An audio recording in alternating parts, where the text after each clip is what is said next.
Hello friends, எல்லோரும் எப்படி இருக்கீங்க? Welcome to Jeena cooks channel. இன்றைக்கி சுவையான வெஜிடேபிள் பிரியாணி, அதுவும் சோயா சங்க்ஸ்லாம் போட்டு எப்படி உதிரியாக கீழே குழையாமல் அடி பிடிக்காமல் குக்கரில் சிம்பிளாக செய்யலாம்னு சொல்லிட்டு பார்க்கலாமா? ரொம்ப சிம்பிளாக செஞ்சிடலாம் ஃப்ரெண்ட்ஸ். நான் சொன்ன மெத்தடில் நீங்கள் செஞ்சு பாருங்களேன். சாதம் அப்படியே ரெஸ்டாரண்ட் ஸ்டைலில் கிடைக்கும். ரொம்ப சிம்பிளாக செஞ்சிடலாம். வாங்க வீடியோக்குள்ளே போகலாம். முடிஞ்ச அளவுக்கு நடுவில் ஸ்கிப் பண்ணாமல் பாருங்கள். அப்போ தான் உங்களுக்கு எப்படி பெர்ஃபெக்டான உதிரியான வெஜ் பிரியாணி செய்யலாம்னு சொல்லிட்டு பார்க்கலாம்.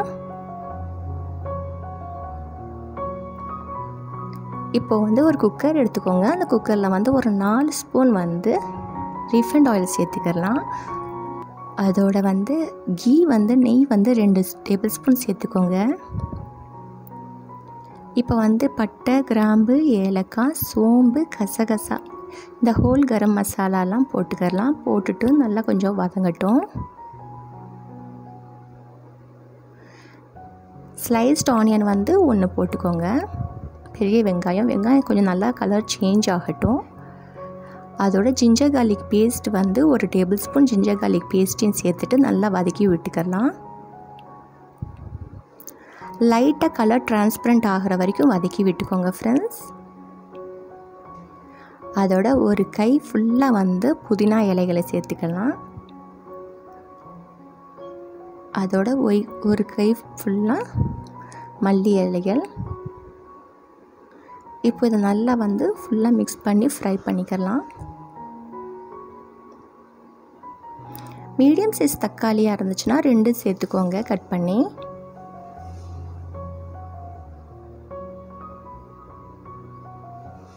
அதோட பச்சை மிளகா கீறினது ஒரு 3 பச்சை மிளகா. இப்போ உருளைக்கிழங்கு ஒரு உருளைக்கிழங்கு, கேரட் 1, அதோட பீன்ஸ் 4லேருந்து 5 பீன்ஸு, பச்சை பட்டாணி ஒரு 50 கிராம். இது எல்லாத்தையும் நல்லா வதக்கி விட்டுக்கோங்க. இந்த காயை இது நான் 4லேருந்து 5 பேர் தாராளமாக சாப்பிட்றதுக்கு சொல்கிறேன் ஃப்ரெண்ட்ஸ். அதோட சால்ட் ஒரு 3/4 ஸ்பூன் சால்ட்டையும் சேர்த்துட்டு நல்லா ஃப்ரை பண்ணிவிட்டு சோயா சங்க்ஸ் இது ஏற்கனவே நல்லா கொதிக்கிற தண்ணியில் கொஞ்சம் நேரம் ஊற போட்டுட்டு எடுத்து நல்லா ஸ்க்வீஸ் பண்ணிவிட்டு சேர்த்தாச்சு. அதோட இப்போ மசாலா தூளுங்களெல்லாம் சேர்த்துக்கலாமா? சில்லி பவுடர் ஒரு 1.5 ஸ்பூன், மல்லிப்பொடி ஒரு 1 ஸ்பூன், கரம் மசாலா தூள் 1 ஸ்பூன், அதோட மஞ்சள் பொடி ஒரு 1/2 டீஸ்பூன். இதெல்லாத்தையும் சேர்த்துட்டு நல்லா கலந்து விட்டுக்கோங்க.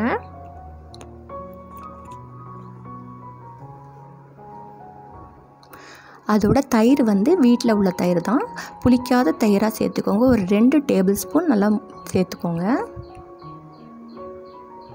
அதோட நான் இன்றைக்கி ஒரு 2 கப்பு பாஸ்மதி ரைஸ் ஊற வச்சுக்கிட்டேன் ஒரு 20 நிமிஷத்துக்கு தண்ணியில்.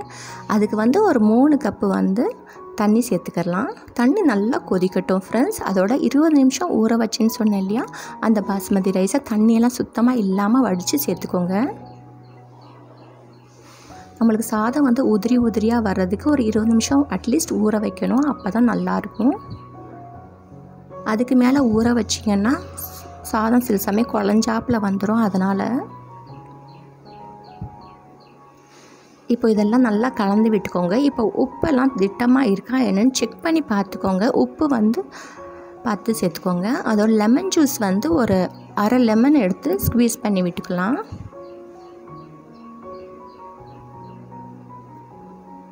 நல்லா கலந்து விட்டுக்கலாம்.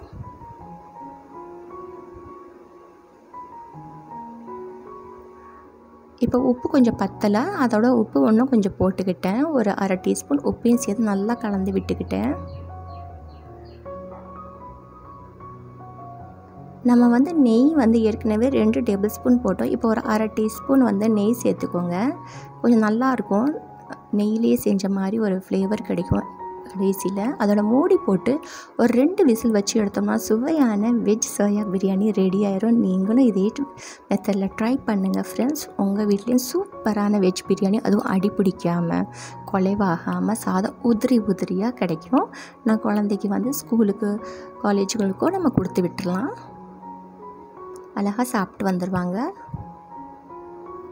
நீங்களும் இதை ட்ரை பண்ணுங்கள். ட்ரை பண்ணிட்டு எப்படி வந்துச்சுன்னு சொல்லுங்கள். இது வரைக்கும் நம்ம சேனலை சப்ஸ்கிரைப் பண்ணலாம், சப்ஸ்கிரைப் பண்ணி வச்சுக்கோங்க. வீடியோ பிடிச்சா லைக் பண்ணுங்கள். ரொம்ப பிடிச்சா ஃப்ரெண்ட்ஸ் அண்ட் ஃபேமிலி மெம்பர்ஸோடு ஷேர் பண்ணி விடுங்க. நம்ம சேனலை சப்போர்ட் பண்ணுங்கள் ஃப்ரெண்ட்ஸ். உங்களோட ஒரு லைக்கும் தான் எனக்கு மோட்டிவேஷன் கொடுக்கும். வீடியோ நிறைய எடுத்து இது மாதிரிலாம் ரெசிபீஸ்லாம் போடணும்னு சொல்லிவிட்டு அதோட வந்து நான் வந்து குக்கும்பர் ராயத்தா வச்சு கொடுத்தேன்.